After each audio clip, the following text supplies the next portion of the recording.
கற்றது கைமண் அளவு, கல்லாதது உலகளவு. இன்னைக்கு ஒரு கஸ்டமர் ஃபோன் பண்ணியிருந்தாரு. அந்த கஸ்டமர் சொன்னது பார்த்தீங்கன்னா, அவங்க ஏரியா ஃபுல்லும் 9 டூ 5 கரண்ட் ஆஃப் இன்னைக்கு. எங்க ஃப்ளாட்ல ஜெனரேட்டர் இருக்கு. அந்த ஜெனரேட்டர் ஆன் பண்ணாங்கன்னா, ஒரு ஒரு ரூம்லயும் ஒரு ஃபேனு, ஒரு லைட் ஒர்க் ஆகுற மாரி ஜெனரேட்டர்ல குடுத்துருக்காங்க லைனு. அவங்களது ட்ரிபிள் பெட்ரூம் ஹால் கிச்சனு. ஒரே ஒரு பெட்ரூம்ல மட்டும் ஜெனரேட்டர் லைன் வரலன்னு சொல்லியிருந்தாரு. நான் போய் அந்த வீட்ல செக் பண்ணியிருந்தேன். ஜெனரேட்டர் லைன் வரலன்னு சொன்ன அந்த ரூம்ல இருக்க ஸ்விட்ச் போர்ட கழட்டி பார்த்துருந்தேன். அந்த ரூம்ல பார்த்தீங்கன்னா, ஈபி ஃபேஸ் 1, ஜெனரேட்டர் ஃபேஸ் 1 வருது.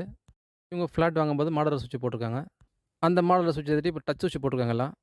இந்த ஸ்விட்ச் போர்டு புதுசா மாத்தும்போது, எலக்ட்ரிஷியன் அந்த ரூமுக்கு ஃபுல்லாவே ஈபி லைன் குடுத்துட்டு, ஜெனரேட்டர் லைன கட் பண்ணி டேப் அடிச்சிட்டுருக்காரு. நான் அத செக் பண்ணிட்டு, அந்த ரூமுக்கு வந்து ஜெனரேட்டர் லைன் வரா மாரி, அந்த ஜெனரேட்டரோட ஃபேஸ் எடுத்து லைன் போட்டு குடுத்துட்டேன்.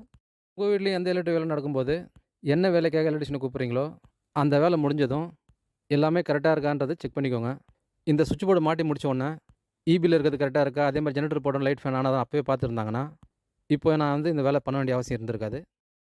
அந்த கஸ்டமர் கேட்ட மாரியே அந்த லைட்டு, ஃபேன்லாம் ஜெனரேட்டர்ல ஓடுற மாரி ரெடி பண்ணி குடுத்தாச்சு.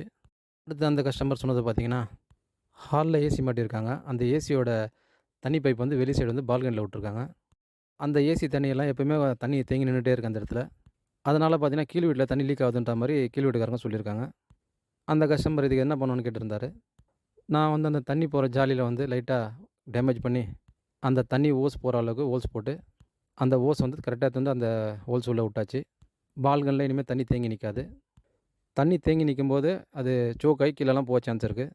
அடுத்து பார்த்தீங்கன்னா, அந்த டைல்ஸோட டைல்ஸ் ஜாயிண்ட் ஆகுற இடத்துல கேப்லாம் இருந்தனால இந்த மாரி தண்ணி இறங்கும் கீழ. நான் இந்த ஓஸ வந்து டைரக்ட்டா அந்த ஜாலி உள்ள போட்டு குடுத்துட்டேன். அதுக்கப்புறம் தண்ணி கீழ விட்டா லீக் ஆகுதுன்னு சொன்னாங்கன்னா, டைல்ஸோட கேப்லாம் லைட்டா கீறிட்டு வாட்டர் ப்ரூஃபிங் பண்ணணும்னு சொல்லிட்டேன் அந்த கஸ்டமர்ட்ட.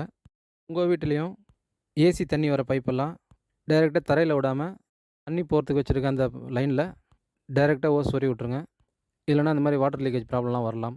தண்ணி ஓஸ அப்படியே மேலே ஃப்ளோர்லயே வச்சுட்டோம்னா, கீழ் வீட்ல இருக்கவங்களுக்கு இந்த மாரி லீக்கேஜ் ப்ராப்ளம்லாம் வரலாம்.